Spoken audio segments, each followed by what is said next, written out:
Hello and welcome to Lovneesh sir की class. आज की राज्य शैक्षिक अनुसंधान एवं प्रशिक्षण परिषद की पठन अभियान के तहत गतिविधि पत्रक नंबर 44 जो कि कक्षा 6ठी से 8वीं के विद्यार्थियों के लिए है और यह ली गई है गणित विषय से। प्यारे बच्चों, इस कार्य को आपने अपनी गणित की कॉपी में करना है। जो हिंदी मीडियम वाले हैं वो इसे करेंगे और जो इंग्लिश मीडियम वाले हैं वो इंग्लिश मीडियम वाली मैथ की वर्कशीट को अटेम्प्ट करेंगे। तो जो आज की वर्कशीट है ना, वो है बार ग्राफ बनाना सीखना, जो कि आपके मैथ्स में बहुत काम आने वाला है, जिसको हम हिंदी में दंड आलेख कहते हैं। यानी जब हम दंड आलेख के माध्यम से अपने आंकड़ों को दिखाते हैं। आपको याद है ना, मंगलवार को हमने सीखा था आंकड़ों का प्रबंधन। अब हमें उसको प्रदर्शित करना है तो हम दंड आलेख से उसको दिखाते हैं। तो आज एक भारत श्रेष्ठ भारत के माध्यम से हम दंड आलेख बनाना सीखेंगे। तो चलिए बिना समय गवाए शुरुआत करते हैं मेरे साथ और समझने की कोशिश करते हैं। तो देखो, इसको कहते हैं दंड आलेख। ठीक है, यहाँ पर भाषाएं दे रखी हैं एक तरफ कि कौन कौन सी भाषाएं हैं, और इधर दे रखा है कितने व्यक्ति उसको बोलते हैं। तो इससे हमें पता चल जाता है, देखो देखने से ही पता चल रहा है कौन सी भाषा सबसे ज़्यादा बोली जाती है, हिंदी। कौन सी सबसे कम बोली जाती है, तमिल, जो कि अभी हमारे प्रश्नोत्तर हैं उनको भी हम करेंगे। तो हम पहले इनके आंकड़े जान लेते हैं। देखिए, जैसे मराठी है, मराठी 2000 के बाद आधा और दे रखा है, तो मान लीजिए हम इसको मान लेंगे 2500 लोग। ठीक है, फिर इसके बाद है पंजाबी, पंजाबी 4500 लोग बोलते हैं। ठीक है, हिंदी 7500 लोग बोलते हैं, और अंग्रेजी 6000 लोग बोलते हैं, तमिल 2000 लोग बोलते हैं, ऐसे लिख लीजिएगा आप, और उर्दू बोलते हैं 3500 लोग। ठीक है ना, तो इस तरीके से हमने इसको करना है। हमारे देश भारत में विभिन्न भाषाएं बोली जाती हैं। यही विविधता भारत की एक अनूठी विशेषता है। भारत के एक छोटे से शहर में विभिन्न भाषाएं बोलने वाले व्यक्ति रहते हैं।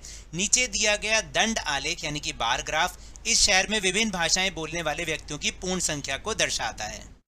तो जैसे मैंने आपको दिखाया था, यहाँ पर भाषाएं और उनको बोलने वाले व्यक्तियों की संख्या नीचे लिखी हुई है, और मैंने आपके सुविधा के लिए यहाँ पे लिख भी दिया कि कितने लोग कौन सी भाषाएं बोलते हैं। चलिए अब इन्हीं पर आधारित अपने प्रश्नोत्तर को करने का प्रयास करते हैं।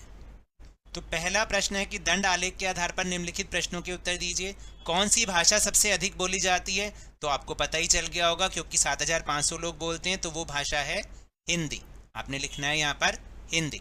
फिर है उस भाषा का नाम बताइए जो सबसे कम प्रयोग में लाई जाती है। तो सबसे कम प्रयोग में लाई जाने वाली भाषा इसके हिसाब से वो है तमिल, क्योंकि उसको कितने लोग बोलते हैं? केवल 2000 लोग ही बोलते हैं। फिर है मराठी, पंजाबी, तमिल और उर्दू बोलने वाले लोगों की कुल व्यक्तियों की संख्या ज्ञात कीजिए। तो देखो, मराठी बोलते हैं 2500, फिर पंजाबी बोलते हैं 4500 लोग, है ना, तमिल बोलते हैं 2000 लोग, और उर्दू बोलते हैं 3500 लोग। इन सबको आपस में आपने जमा करना है। तो जमा करो जरा, 25 और 45 कितने होते हैं? 70, 70 और 20 90, 90 और 35 125। यानी कहने का मतलब ये हुआ कि देखो कितना आ जाएगा, ये आ जाएगा आपका कुल मिला के 12500 व्यक्ति। फिर है अंग्रेजी की तुलना में हिंदी बोलने वाले व्यक्ति कितने अधिक हैं? तो देखो, हिंदी बोलते हैं 7500 लोग, ठीक है, और जितने इसमें अंग्रेजी बोलते हैं कितने? 6000 लोग। तो आप माइनस कर दोगे तो आ जाएगा 1500 लोग या व्यक्ति। ठीक है, ये आपका उत्तर हो जाएगा 1500 व्यक्ति। ये आपका उत्तर है। फिर इस शहर में कुल व्यक्तियों की संख्या क्या है? तो आपने जितने मैंने अभी आपको लिखवाए, कितने लिखवाए? 2500 लोग जो कि मराठी भाषा बोलते हैं, 4500 लोग पंजाबी भाषा बोलते हैं, फिर 7500 लोग हिंदी भाषा बोलते हैं, 6000 लोग अंग्रेज़ी भाषा बोलते हैं, फिर उसके बाद है 2000 लोग तमिल भाषा बोलते हैं, और 3500 लोग उर्दू भाषा बोलते हैं। तो कुल हो गया ये 26000। तो इस शहर के लोगों की संख्या है 26000 व्यक्ति इस शहर में रहते हैं। फिर अपने सहपाठियों से उनकी मातृभाषा के बारे में आंकड़े एकत्र कीजिए।